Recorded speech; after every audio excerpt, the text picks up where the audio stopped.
Assalamu alaikum 7th class. Hope you will be fine at your homes. Open your books, page number 76.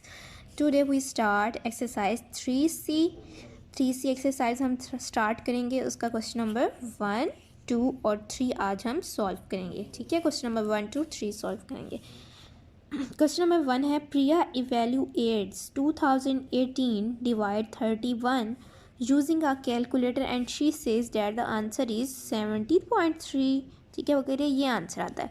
Without doing the actual calculation use estimate to determine whether Priya answer is reasonable.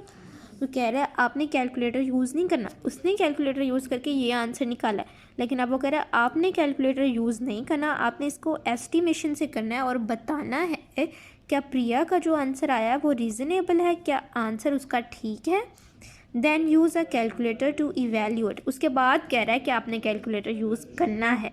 Is your estimate value close to actual value. ये find करने के लिए क्या आपकी estimate value close है actual value. Actual value वो वाली होगी जो आपकी कैलकुलेटर से आएगी. ठीक है, एस्टिमेट जो हम एस्टिमेशन करते हैं वो वाली, और एक्चुअल वैल्यू कौन सी होगी जो कैलकुलेटर से आएगी. ठीक है, अब हम इस क्वेश्चन को सॉल्व करते हैं. So student open your notebook, study your page like this. ठीक है, मैंने फुल क्वेश्चन की स्टेटमेंट लेंथी थी इसलिए मैंने शॉर्ट में लिख ली. आपने भी इसको शॉर्ट में ही लिख लेना है. ठीक है, क्योंकि स्टेटमेंट काफ़ी लेंथी है. अब हम क्या करेंगे, सबसे पहले इसको एस्टिमेट करेंगे, क्योंकि उसने क्वेश्चन में कहा है ना कि आपने इसको पहले एस्टिमेट करना है. तो हम इसे एस्टिमेट करते हैं. हम ये क्वेश्चन लिखते हैं. सबसे पहले क्या है, यहाँ आपने लिखना है एस्टिमेशन लिखना है आपने. ठीक है, अब हमारे पास एस्टिमेशन हमने किसको करना है, 218 डिवाइड 31. ठीक है, एस्टिमेशन मतलब अप्रोक्सीमेट किसके है. अब हम पहले इसको लेंगे. 218 किसके अप्रोक्सीमेट है, इसको नियरेस्ट कर लें. 18 है ना, इसको 10 के कर लें, 210. ठीक है, और 31 को कर लें 30 के. ठीक है, 30 के करीब करीब है ना 31. अब हम इसे 40 तो नहीं कर सकते. 40 क्यों नहीं कर सकते, क्योंकि 31 40 से बहुत दूर है. ठीक है, 30 के बहुत पास है, इसलिए 30 की है. ठीक है, अब ज़रा इसको डिवाइड तो करें. यहाँ हम डिवाइड कर लेते हैं 210 को 30 पे. तो 37/21. ठीक है, यही होता है ना. और इट मीन्स आपके पास क्या आंसर आ गया है, 7. क्या आया आंसर आपका, 7. लेकिन प्रिया का क्या आया था, प्रिया का तो आया था 17.3. आपका तो जस्ट 7 आया है. इट मीन्स प्रिया का जो आंसर है वो हमारे आंसर से रीज़नेबल नहीं कर रहा.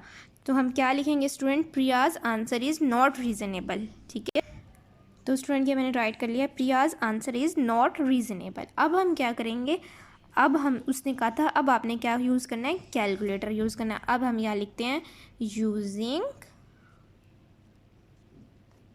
अ कैलकुलेटर.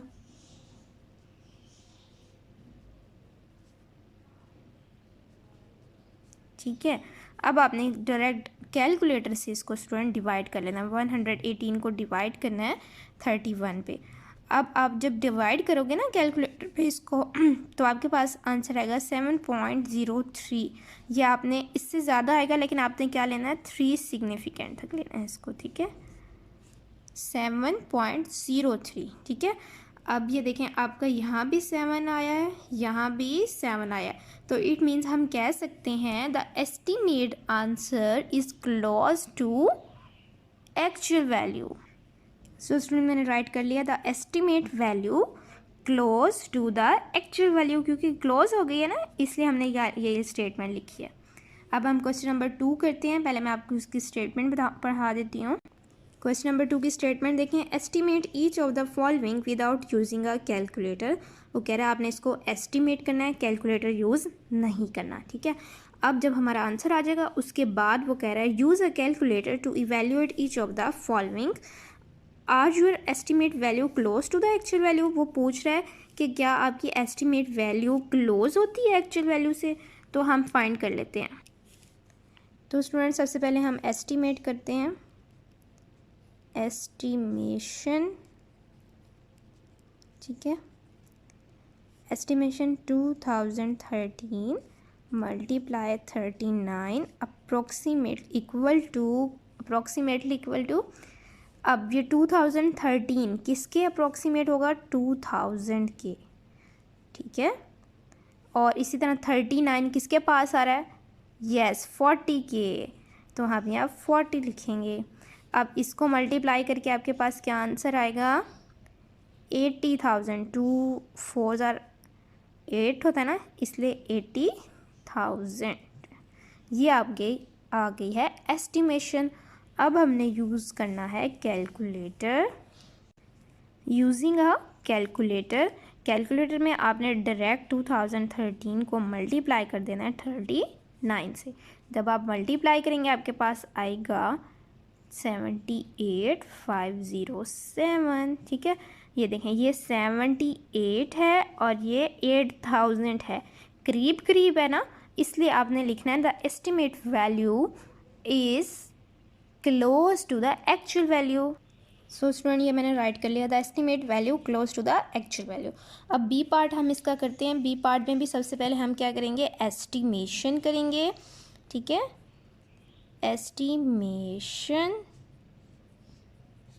एस्टिमेशन में क्या करते हैं हम, ये है square root 145.6 divide cube root of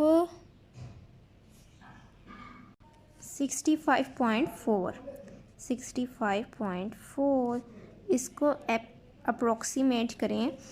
अब ये क्या है, 145 को अप्रोक्सीमेट करें, ये आएगा 144 के, ठीक है। हमने कम कर लिया ना, अगर हम बढ़ाएंगे तो हमारा स्क्वायर रूट नहीं आएगा, हमने इस तरह इसको अप्रोक्सीमेट करना है कि हमारा स्क्वायर रूट भी सॉल्व हो जाए।